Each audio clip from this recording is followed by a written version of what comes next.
Welcome, everybody, back to the Game Vault podcast. I am your host, Mark. I know you missed me. It's been a while that I've been on the podcast proper. So I am excited to get back here. And I'm also glad that this gave me an excuse to stop my constant listening to the Olivia Rodrigo album today. By the way, Guts is pretty good. And that is your music talk on the Game Vault podcast here. We got our full team here today. Jen and Tom, how you guys doing? Doing well. I'm good. Look at us. We're so Look good. at us. Who would have thought? Who would have thought? So, it's been a little bit. We did our spoiler cast last time out, and then we had to skip a week, mainly because of, things happened on Friday night, and then Saturday and Sunday, couldn't get the three of us together. And we wanted to do, podcasts with all of us together. And not just try and fill in a guest, because it is a very important time of year, and we'll get to that in a second with our topic, because a few weeks ago, probably a month at this point, that John Madden came down from his mountain and allowed the video games to be released. So we will get to that, even though some of our answers have already come out. But without further ado, it's been a long time, so I know what I'm going to do for this segment, but we'll start with Jen. What have you been playing?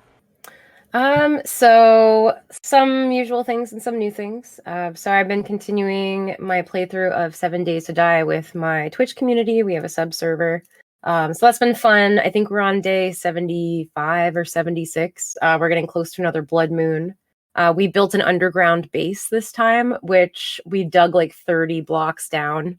So it's pretty cool. Yeah. I like how every time that we start a new game, we come up with better strategies on how to survive the zombies. So it's been a lot of fun. And then they also came out with a really big update. So there's some quality of life improvements, which is nice. The game is like 10 years old and it's still in early access. So so it's an interesting fact, I guess. It's the Star Citizen of zombie games. Yes. Yeah. Speaking of big updates, Phasmo had its big, huge reset update finally. I went from level 2100 to level 13. I'm level 13 now. So basically, your level reset, you get a nice little plaque in your base where you could see your old level. But starting over from scratch, you have all of the basic versions of the equipment that you're used to. So a really terrible flashlight. The EMF reader is really janky. Nothing really works super well. Things cost less, which is nice. But in my opinion, the ghosts, I don't know if they upped the difficulty with the AI, like the AI of the ghosts being smarter or more aggressive, or if you lose your sanity faster now. But I've died a ton. It's kind of scary again. It's very difficult now. So basically, I think if you hit level 100, you prestige, or you have the option to prestige, and then you get to level up to the next level of quality for your equipment. So Jen, most important question. Yes. Is it good yet? It's always been good, but I think it's better. It's very difficult now. I know they pushed out the console release because this new update had a lot of bugs that they need to get through, and they came right out and said, we don't want to release this. I know people have been waiting for it for so long on console. We don't want to release it and have it be broken for them. We want their first experience to be perfect. Yeah. So yeah, but it's been fun. Like I said, it's very challenging now to get through a game without dying. And the higher up you go in levels, the more experience you have to acquire before you reach the next level. So initially it was just as an example, you needed 30 points of experience for every level to go up one. But now you might start out at 30 and then 40, then 50, then 60 in order to make it harder, more of a grind. Yeah, it's more of a normal RPG. Yes. Yep. So yeah, now, does your ability to gain points go up? You know what I mean? Do you get more points? So they give you more money. I don't know if they give you more experience. So there's different levels of difficulty. So each level of difficulty gives you more experience. And the more things that you do in the game, there's the main objective, which is to figure out the ghost. If you leave and you live and you figure out the ghost, you get the max amount of experience from that one category. and money. But then if you do the optional objectives, you get more money and experience. And then if you do like take extra pictures of things that count, you can get more experience and money.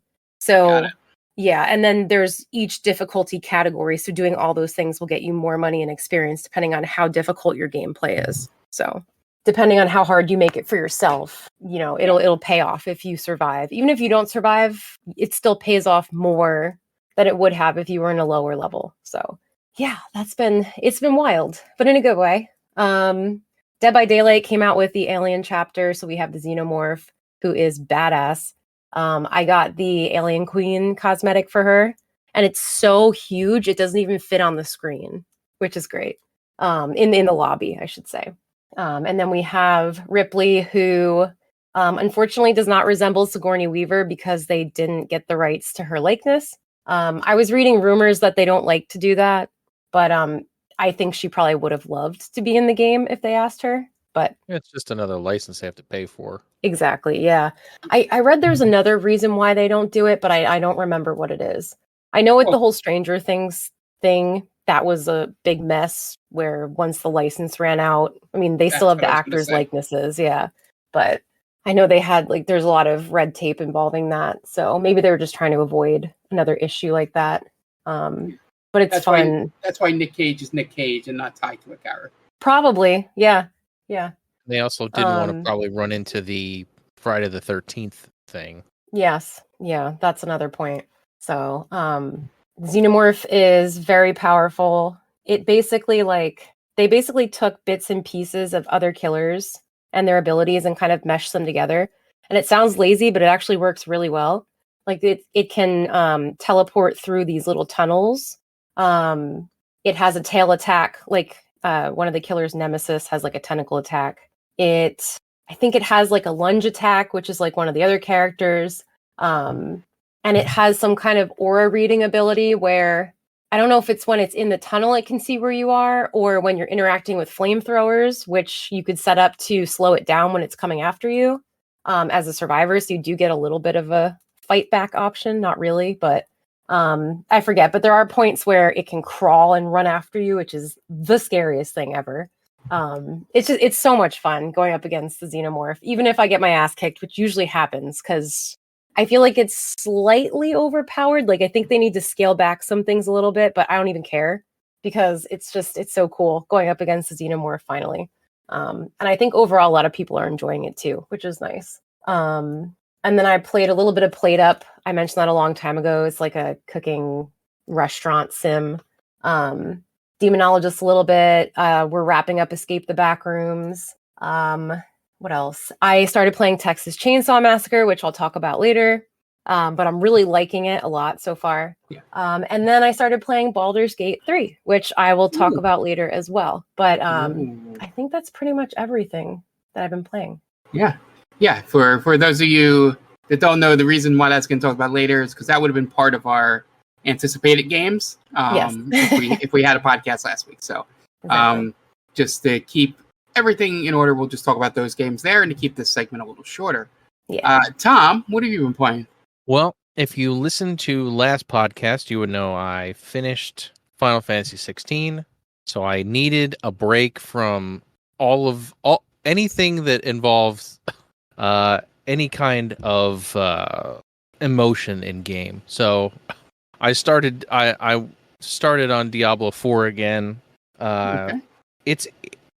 It's interesting because I feel like I have to relearn how to play that game every time I pick it up. I don't know why. Like the Diablo 3, I feel like I had a really good grasp on, but Diablo 4, every time I start it up, I feel like I need to relearn everything and where all my stuff is, and it's probably because I'm really still early on in the game. I think I'm still like level 15, so there's a lot of stuff that I need to get through before I can even consider myself into the game, I would guess. But there's so much stuff to do in that game. There's so much stuff, and it's one of those things where you just walk into a town and then all of a sudden there's like 6 quests that pop up. And you're like, all right, well now I have to do all this stuff. Got to get rid of the exclamation points. I can't see an exclamation point on that map. It's got to go away.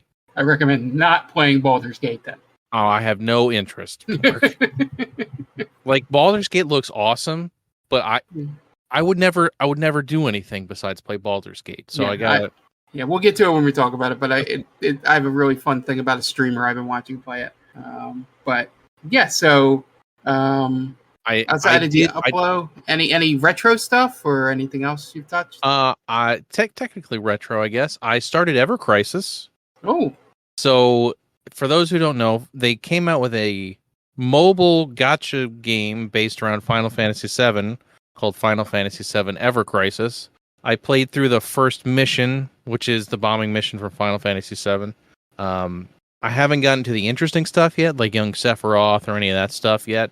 The art style is really cool. The battle system is interesting. It's it's very much a mobile style battle system.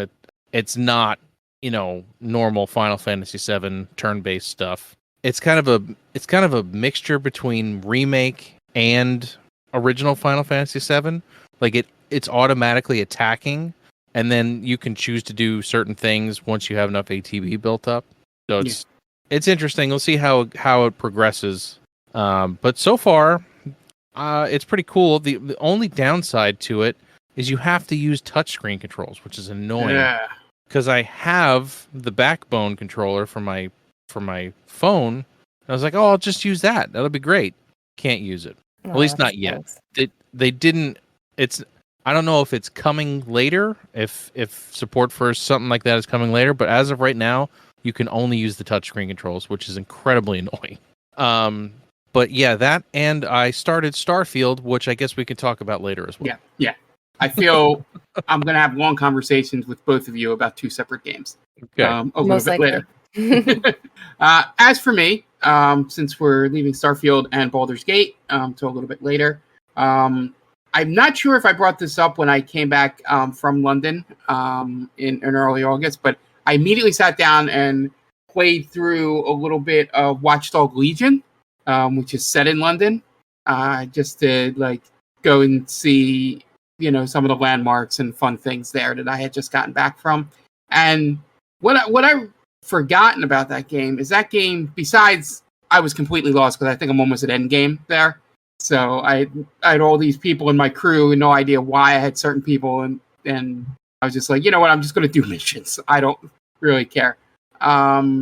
Is that game is a completely competent Watch Dogs type game in terms of you go do the mission, you get the rewards, you go back, you go do a side mission, you go do the thing that gets you some it's sort of like those Ubisoft, it has that flow to it, and it's not absolutely terrible. And it's also fun to have some characters where you can be like a granny that's sort of like a former pit fighter, and and she just can roll around and punch people. But yeah, so I was playing that, and then I got into my sports game stuff. I downloaded the trial for Madden, and this year's Madden's actually pretty decent. Not anything earth-shattering, but I do like the idea that they're not forcing you to do the new passing mechanics, like they did a little bit last year. I feel the run animation and run blocking is a lot better. It feels like I can sort of, for the little football knowledge I have, in terms of actual playing, it feels like I can read the blocks more than I could in years past, or I can tell when guys are going to, get into certain spaces. The one funny thing is that the tackles are absolutely way too violent. Not in a violent, it's going to look like hurt ways. There's a certain way where a guy could wrap and just fall to the ground, but in this game, he picks him up and belly to belly suplexes him into the ground. Sounds like NFL Blitz. Yeah, it was like for no reason, or they do a two-legged takedown for those of you amateur wrestling fans, for reasons they don't have to. It's so funny. But I haven't had any of those weird interceptions or many bugs yet, so I'm happy with it. Probably going to wait until it becomes free, because I playing it on the computer with Origin became a problem, so I'll just wait for it to become free on Xbox in about 7 months. But the other game that I've been playing, because it was free, is I played basically a whole season of FIFA 23, and did the thing where, not worrying about the financial restraints and just buying the best players in the world and putting them on the team, and you're basically just, dominating all the way through, but it's fun. That game has the best atmosphere. I'm hoping that whatever team worked on the atmosphere for the crowd in those games works on the college football game whenever that releases, because I feel they could use a lot of that, technology and stuff with the singing and the crowd noises and stuff like that. So been playing those sports games, and I'm trying to think, is there anything else I've loaded up? So I've been trying to play with my Steam link. That's how I've been playing Baldur's Gate 3 a lot out on my TV. So I tried to play because I bought the Oklahoma and Texas expansions of American Truck Simulator that came out. Found out that the controller doesn't really play nice with the Steam Link and American Truck Simulator. What controller are you using? Well, no, any. It's just like whatever. It's the Steam Link, I think. Yeah, it depends on what game you're playing. Some have very good built-in controller support. Some don't. Yeah, the controller it was the same one that I was using when I'm playing it directly on the computer. So I think the disconnect is the Steam Link. Somewhere. I don't know, Mark. I'm gonna have to look into that for you. Are you using an actual Steam Link, or are you using like an app? No, it's the actual physical Steam Link, and I have a wired controller plugged into it. Okay. So. All right, I'll have to look into that for you because I have had zero problems using a Steam Link with a wireless controller. So I'll have to look into that. Well, certain wireless controllers, I found that out when I got my 8-bit dough that the 8-bit dough I got does not work with Steam Link. I'm using an Xbox 360 controller. Yeah, I have my Xbox 360 as well that I've been using wired. But yeah, I found that out after I bought the 8, so that just became my controller. That's why I swapped controllers. Yeah, I put the wireless one in my computer room where I don't really need a wireless one. Yeah, and had to put the wired one out in the living room. But we'll look into that. But yeah, so I tried to play. So I was able to do the menus and all that, but when I got into the truck, all the buttons that it said to press on the controller to start the truck wouldn't start the truck. Weird. And all that. Yeah, it was weird. Hopefully I can get to play that, or maybe just play it directly on the computer here. But yeah, just having a lot of fun with a couple games we'll talk about later. But yeah, it's that time of year where I'll play a bunch of stuff and then cool off by playing, hockey's coming in a month. So I'll have to check out NHL 24, which everybody is saying is going to be much better. So fingers crossed. All right. So that's kind of a pause on the what have we been playing. And we'll move into the news. Jen, what do you got? Yep. So starting out, we actually have more Switch 2 rumors, and they're pretty hopeful because this has been reported from a few different sources at this point. And that is that Nintendo has reportedly demoed the Switch 2 at Gamescom last month behind closed doors. So that's pretty interesting. Now, this was according to Windows Central's Jez Corden. They basically said that Nintendo had discussed a next generation Switch with select developers at Gamescom. And the devs were able to demo an improved version of Breath of the Wild, which had been designed to run on a more advanced hardware, which presumably is the Switch 2.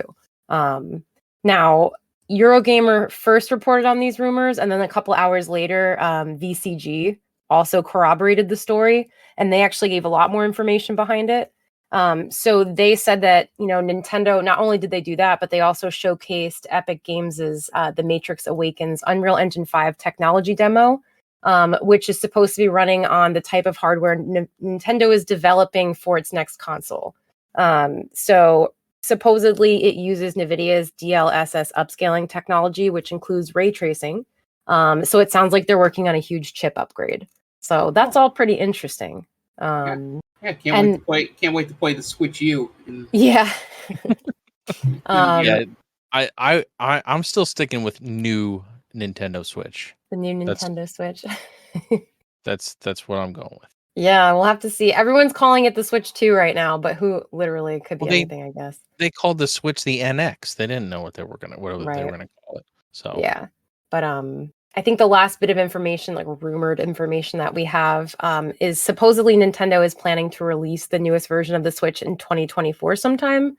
And they're stating that it's going to be an LCD screen instead of an OLED screen. And it will continue to support cartridge slots, so you could still play physical games, which is nice. Yeah.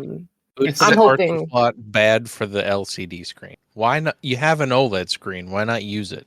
Well, they're upgrading the chips. They have to save money right. somewhere. Tom, Yeah, it's they're probably Nintendo. cutting back. Jesus. And they know that it better not have Joy-Con drift, so they're like, gotta downgrade the screen, I guess. Yeah, the a 7-year life cycle, not bad for Switch. Yeah, Switch sales are apparently for the first time in a long time starting to decline.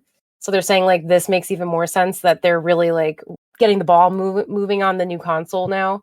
I'm just still, I know we talked about this a few episodes ago, but I'm still hoping for backwards compatibility and the hybrid portability that we have on the Switch. Those are my two favorite things about the current Switch. So I don't want them to take away the portability of this new console and make it like, either only portable and you can't dock it, or the other way around, like, you can't bring it around easily. It's just like a stationary console.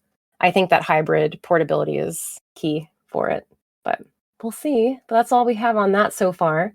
I think it's exciting that we keep getting little pieces of news or rumors on it. It'll be fun to see what was true when it comes out. Yeah, it's always fun to speculate. I'm hoping you're right, and I'm hoping we get backwards compatibility because yeah, me too. I think every other console that came out this generation is backwards compat at this point between the PS5 and the Series X and S. Yeah. So. Yeah, it would be a big mistake if they were to take that away. I mean, I wouldn't be surprised because Nintendo makes questionable decisions, but yes, they do. Yeah, we'll talk about that in a little bit too, actually. Well, I will anyway. Moving on, Embracer Group strikes again, but it's not great news this time, unfortunately. If you've listened to this podcast for the past year, we talk about Embracer Group quite a bit, and it's normally because they're announcing yet another acquisition. But unfortunately, this time they are announcing that they are shutting down Saints Row developer Volition, which is unfortunate. The worst thing about this, for those of you that don't know, because we're about a week from when it happened, they dropped this right as the embargo for Starfield lifted.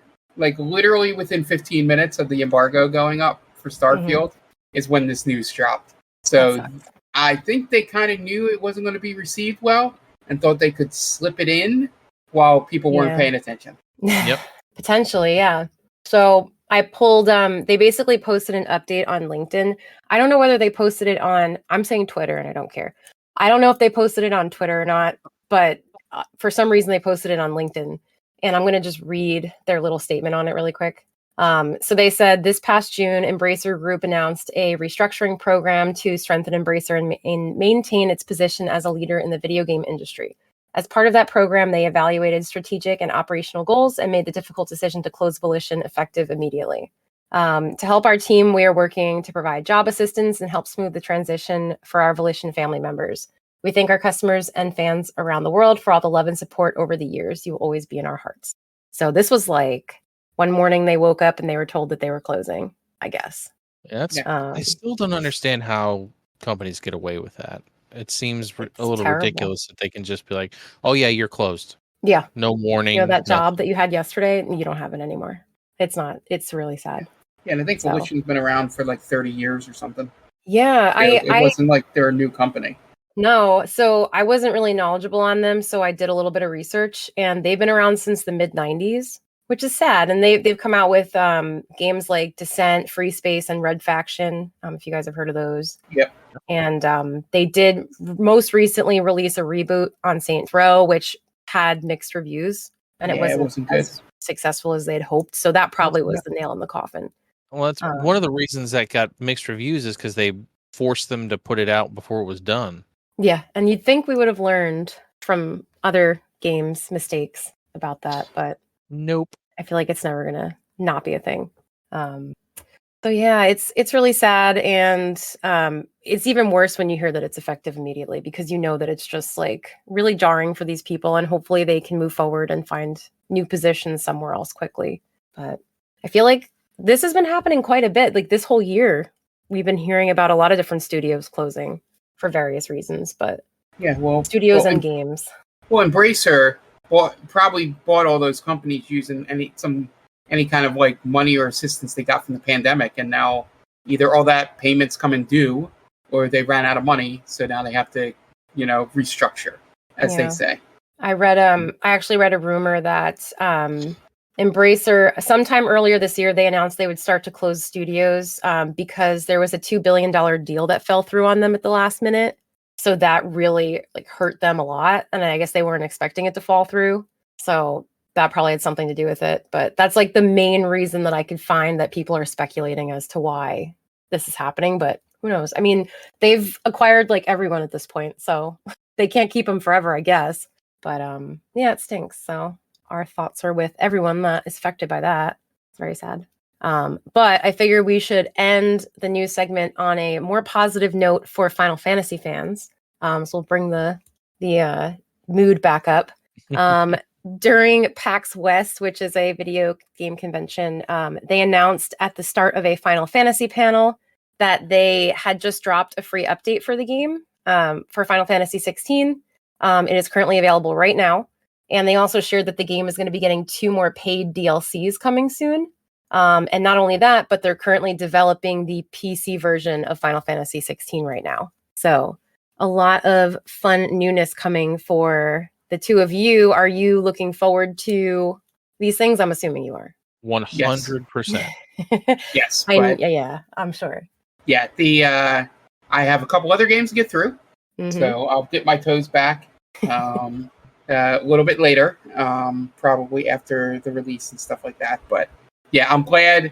And it sounds like that they may have moved up the time frame for this just because of how popular the game became. And that's a good thing. Yeah. So I wanted to quickly mention what they're doing for the free update. I'm going to be speaking another language that I don't understand, and then you guys can, I guess, elaborate on things if they sound good to you. I don't know. Yeah. So the free update that is currently available, it has newness such as alternate outfits for some of the main characters. So they mentioned Clive, Jill, and Torgal. And then they said there's a transmog ability for weapons that allows you to change the appearance of Clive's sword, but it lets you keep the stats of your currently equipped weapon. Yeah, they just let you change what the sword looks like. That's all. Okay. So cosmetic changes. Yeah. How much money do you want to put on it that one of the cosmetic changes is to make it the Buster Sword? I don't think it is. I feel like they would have led with that. Anytime it says cosmetic changing swords in Final Fantasy, I'm just finding a way to get the Buster Sword in this game. Yeah.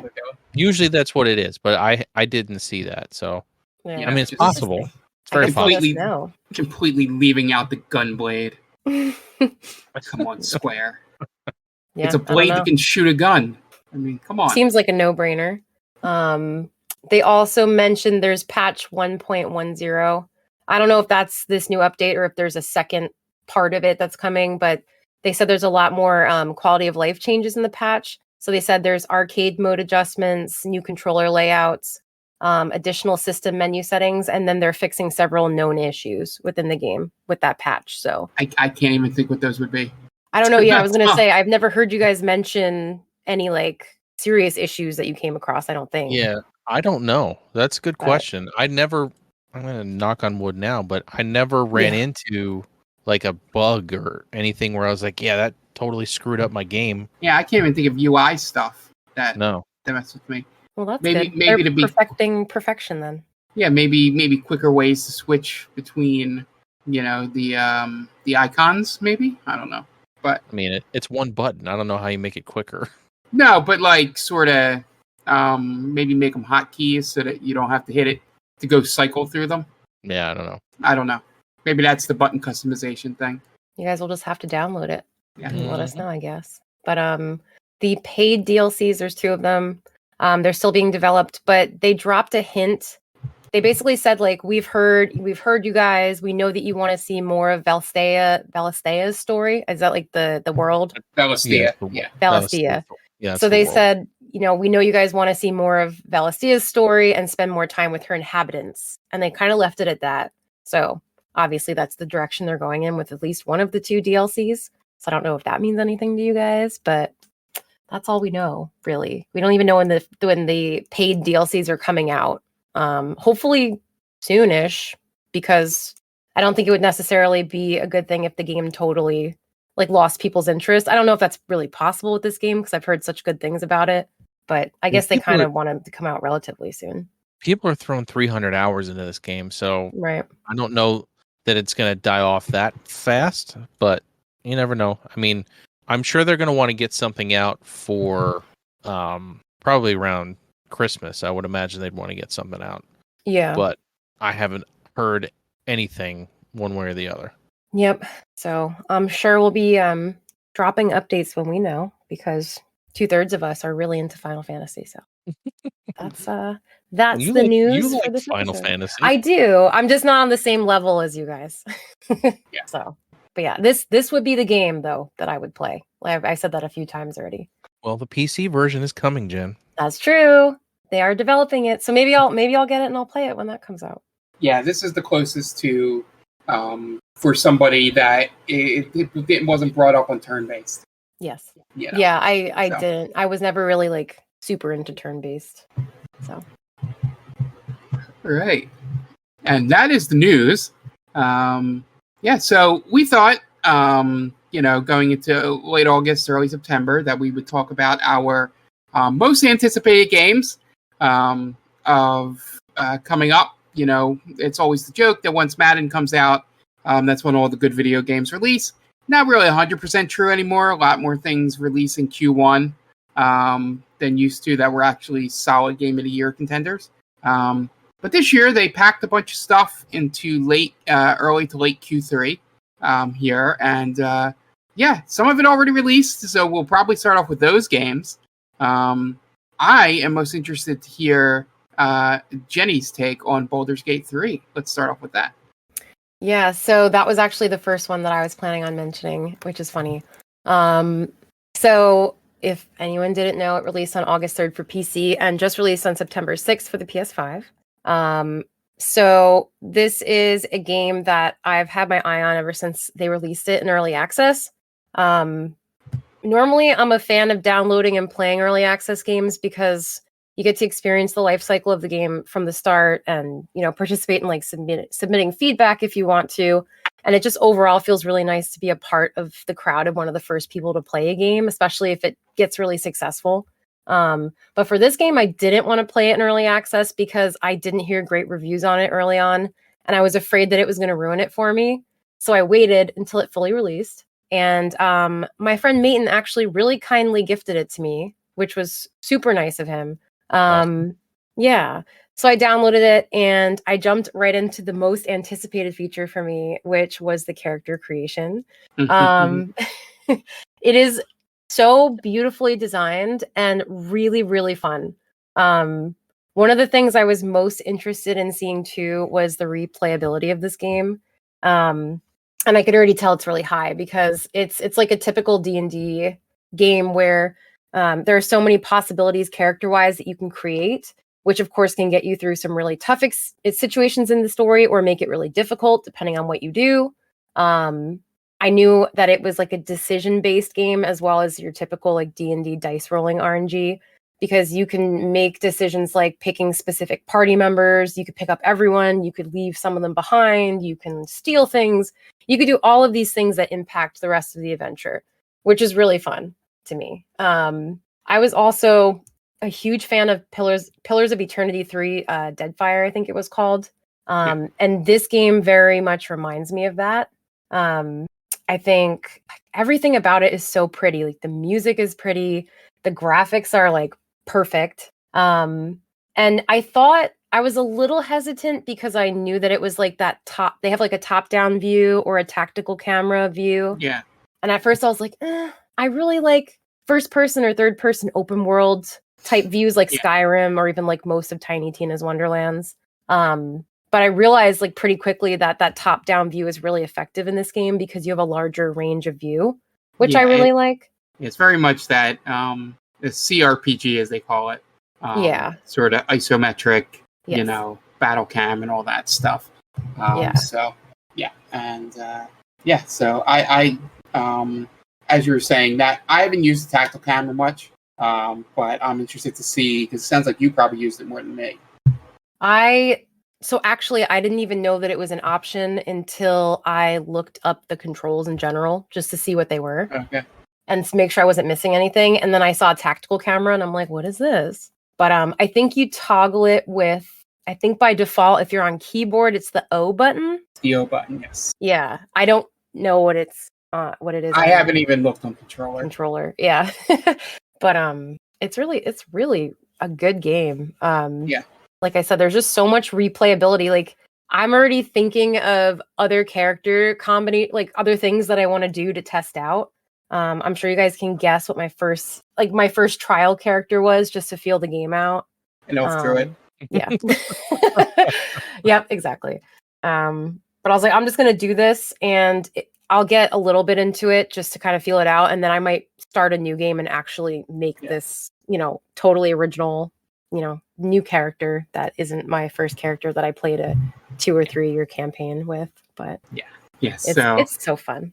Yeah, on my end, I've probably played it. I don't want to say hour count wise if I did play it more than you, but I have 3 characters made already. I have the one Vaulty that I was streaming until I realized that, streaming it with like only a couple of people watching, is not really, there's more fun games I could be playing. Like, I forgot to mention that. Goodbye Volcano High. We'll talk about that. Oh, yeah. I forgot to remind you about that, too. Well, I guess I could put that in this category, too. We'll talk about it a little bit later. Because that would have been anticipated, because that would have came out before we recorded the last podcast. Yeah. Or, like, it would have been not out yet. But anyway, so I started out my first character. I was a ranger and realized that it's kind of hard to make a good combo with the origin characters that you get. Because you always, you're always missing something, and really having, because you absolutely need to bring Shadowheart, just because of the guidance thing for the roles. So you already have a cleric unless you want to like class will that way. And I don't mind mentioning the origin characters' names because they're all on the character select screen. So, right. Yeah, I noticed that too. It's not spoilers at all. It's not spoilers, their names. We won't go into much about their stories, but so it got a little frustrating. Then I realized I missed a couple things I needed to do for some of the characters. I'm going to end up making that my main playthrough, because I did go back and started playing through with another character. I made a Dragonborn sorcerer, with like it was like albino white dragon. Nice. It was pretty cool. And that's been pretty fun. I played it on the easiest level because I just wanted to blow through a lot of the Act 1 stuff that I'd already done. And it kind of makes the game a little too easy, to where you don't really need to think about it, which I guess is the point if you just do story focused. Yeah. You're just worried about the dialogue parts, which are difficult. But then Vaulty was a dwarf. What was it ended up being? Because I spun a wheel for it. Forget exactly. Oh, rogue. It was a dwarf rogue that we got for that. But with all that said, I think there's just way too much game in Act 1. The point I was going to make, I'm loving the game, and I'm probably going to play it periodically throughout the year. But I was watching a streamer, and through like his YouTube archives of it, and he does like half-hour episodes, like splits up his stream, and he just finished Act 1, and I think it was like episode 102. What? Oh my God. Yeah. So because he did everything you could do in Act 1. Wow. So I think that's why I'm going to space it out, because I've seen a lot of this stuff already in Act 1. So maybe take a break from it, and maybe I'll forget some things. But yeah, from what I've heard, Acts 2 and 3 combined are the same size as Act 1. Okay. But Act 1 is like freaking huge. Yeah, it's probably is setting everything up. Yeah, and from what I heard, the stuff does set up really well. There's not much breaking in when you set things up to happen in future acts. The only fun thing that happens is sometimes the characters will assume that you've talked to other characters when you see them a second time. even if you've never talked to that other character. Uh-huh. You're like, well, obviously you and Ronnie have to, I'm like, who? Ronnie who? Awkward. And then your character acts like they know Ronnie. That's really been the only like story bug I've seen. Like it's not related like choices wise. Right. Like it's literally like they'll say like, hey, it's like Ronnie said, to you, and then says something. Is that a song? I'm just making up Ronnie. It's an Eddie Money song. Yeah, but yeah, basically they'll be like that, like he said, blah blah blah blah blah, and that's why I'm here. It has nothing to do with anything you set up, but it's just kind of funny when you write that much dialogue. It's why I was always impressed with Hades. It's like when you write that much dialogue, at some point something's got to break down the line. But really good game so far. I'm enjoying it. It's I'm learning the spells and stuff because it's all based on D&D 5e. That helps you guys. That stuff I didn't know. Even DMing 2 campaigns, I'm like, oh, that's how that works. Okay, that makes more sense. And then I think most importantly, Jen, who are you looking to bang? So I have. And why is it Karlach? I actually haven't run into whoever that is yet. Ooh. You've definitely played a lot more than I have. I probably have played like 5 hours or like 3.5, something around there. I really like Shadowheart. Yeah. So right now I met what's the white-haired guy's name? Is the name? Esteron. Yeah. Or Sirion or something like that. I semi recently met him. And then the what is the race? It's not an orc. What, the Githyanki? The Gith, yeah. So you meet Liesel. her. Yeah. So I've met her, Shadowheart, and then the other guy.